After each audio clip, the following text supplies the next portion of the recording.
Pela primeira vez desde o fim da ditadura, a Justiça Federal decidiu quebrar o sigilo das informações militares de todas as operações no combate à guerrilha do Araguaia. O movimento ocorreu na região entre Tocantins, Pará e Maranhão e foi extinto pelas Forças Armadas em 1975. Agora, a União Federal tem que informar onde estão sepultados os restos mortais daqueles que participaram da guerrilha. A decisão foi tomada pela juíza Solange Salgado, da Primeira Vara Federal de Brasília. O cineasta Ronaldo Duque resgatou essa história no filme Conspiração do Silêncio, que você vê agora alguns trechos na reportagem de Vera Carpes.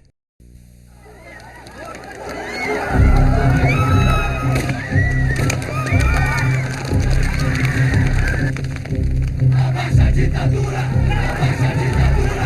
Abaixa a ditadura!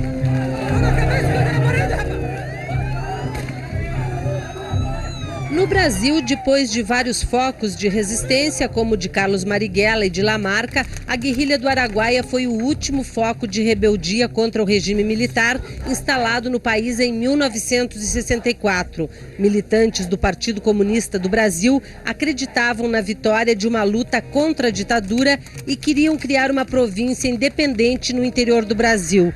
Foi com base nas fotos de Evandro Teixeira que o cineasta Ronaldo Duque recriou as cenas da guerrilha urbana para o filme Conspiração do Silêncio, o primeiro filme brasileiro sobre a guerrilha do Araguaia.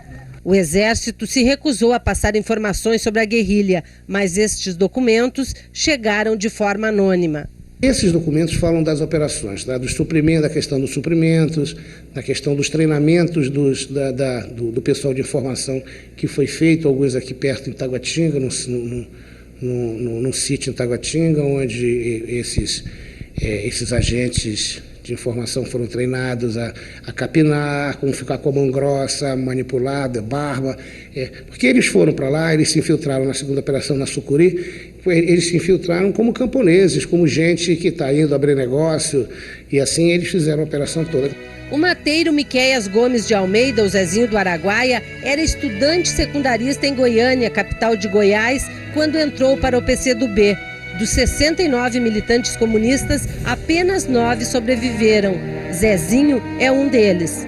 Nós vamos resistir aqui e vamos lutar pela derrubada da ditadura militar, mesmo sem armamento.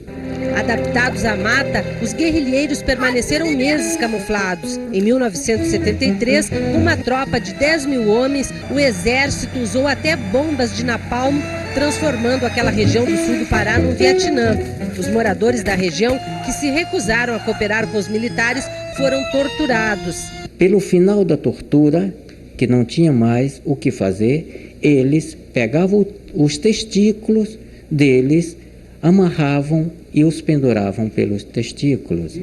27 anos depois, o coronel Pedro Correia é o primeiro militar a se manifestar sobre o conflito. Em depoimento na Comissão de Direitos Humanos da Câmara dos Deputados, ele descreveu a Operação Limpeza, montada pelo Exército para não deixar vestígios sobre a guerrilha. A Operação Limpeza tinha por finalidade limpar, como o próprio nome diz, a área de qualquer resquício, né, de qualquer prova de que ali havia acontecido uma guerrilha. Com novas informações, o deputado Luiz Eduardo Grinhalge, com apoio do Comitê Brasileiro pela Anistia, comanda a Operação Antígona, neste e em tantos outros esforços do parlamentar para retirar das sombras a história da guerrilha do Araguaia.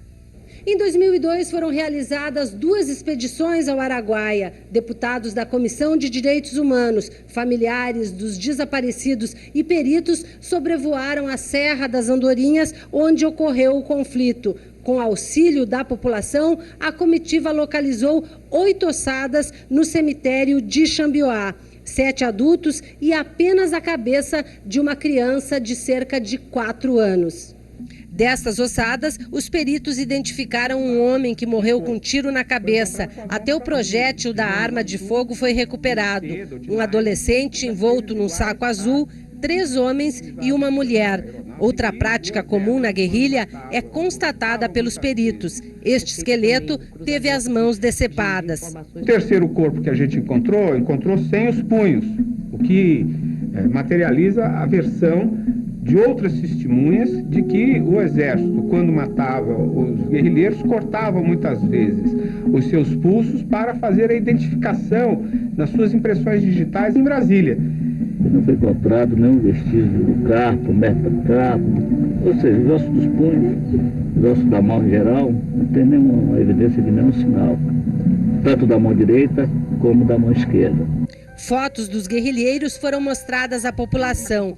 Receosos, poucos moradores aceitam falar sobre a guerrilha. Aqueles aviões Búfalo, que eles encheram de homens, que eu calculo que cada avião daquele levava 150 pessoas e nunca mais ninguém viu.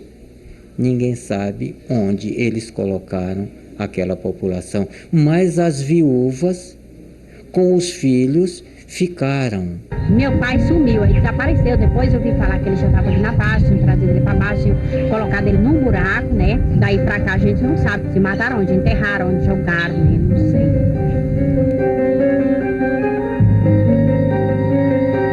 O filme Conspiração do Silêncio, de Ronaldo Duque, mostra um pouco como era o Brasil naqueles tristes anos, onde a democracia andava ausente, onde se falava baixo e o medo era companheiro. Como eram estes jovens que acreditaram num sonho e deram a vida por ele? Um sonho comum aos jovens daquela época, o de derrubar a ditadura e lutar por um Brasil melhor. A nossa luta é igual.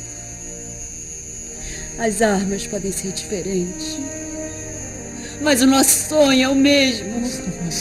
Acabar com essa miséria, com essa injustiça, com esse sofrimento. Nós nos imbuímos de sermos responsáveis pela liberdade do nosso povo.